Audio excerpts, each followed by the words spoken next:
माधवी लता के इस वीडियो ने हैदराबाद में ओवैसी की हवा खराब कर दी है।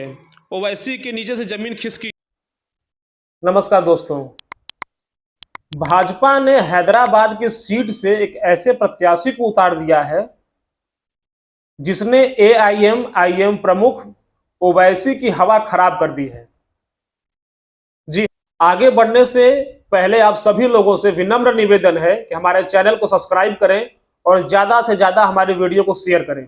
जी हाँ, हम बात कर रहे हैं हैदराबाद से बीजेपी प्रत्याशी माधवी लता जी की।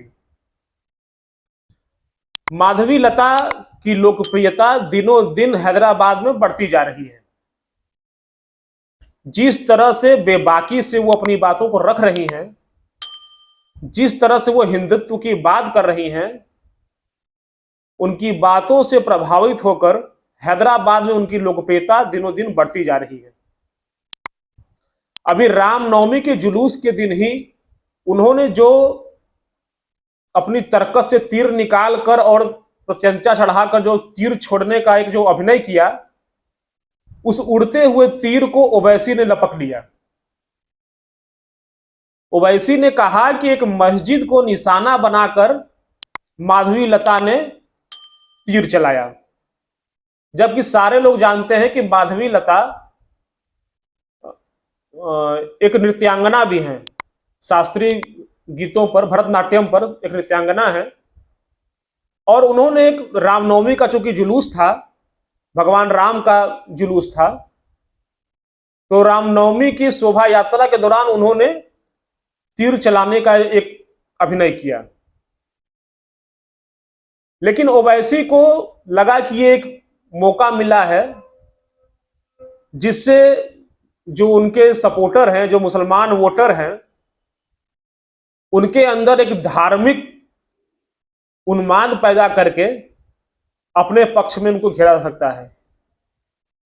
क्योंकि ओवैसी को भी इस बात का एहसास हो चुका है कि हैदराबाद में उनकी जमीन जो है वो खिसक रही है। ये वही ओवैसी हैं जिनके भाई एक समय में कहते थे कि 15 मिनट के लिए पुलिस हटा लो तो फिर दिखा दें अपना औकात हम। और आज उसी ओवैसी को एक महिला द्वारा सिर्फ तीर चलाने के अभिनय पर उनको डर लग गया। तो ये देखा जा रहा है कि बीजेपी की जो प्रत्याशी हैं माधवी लता, वो हैदराबाद में दिनों दिन लोकप्रिय होती जा रही हैं। और दूसरी ओर जो ओवैसी जी हैं, उनको कहीं ना कहीं बहुत बड़ा झटका भी लग रहा है। ओवैसी को जो सबसे बड़ा झटका लगा है वो ये है कि निर्वाचन आयोग ने हैदराबाद में करीबन 5,41,000 वोटों को निरस्त कर दिया है। और माधवी लता का कहना है कि ये जो निर्वाचन आयोग ने 5,40,000 के आसपास वोटों को निरस्त किया है, इन्हीं फर्जी वोटों के बदौलत ओवैसी चुनाव जीतते थे। तो आखिर ये 5,40,000 वोटर थे कौन? तो निर्वाचन आयोग ने बताया है कि ये जो 5,40,000 के आसपास वोटर थे, इनमें से एक बड़ी संख्या में जो वोटर थे वो हैदराबाद को छोड़कर कहीं और स्थायी रूप से चले गए हैं।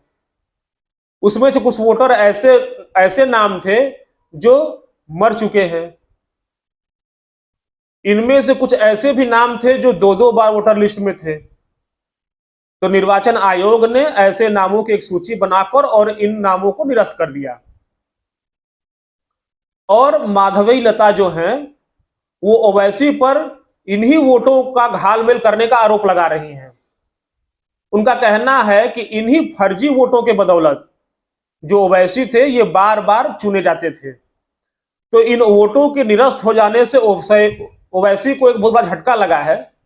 इसीलिए वो लोगों को उल जुलूल बातों में बरगला रहे हैं और वो सोच रहे हैं कि एक बार फिर लोगों को बरगला कर अपना उल्लू सीधा कर लिया जाए।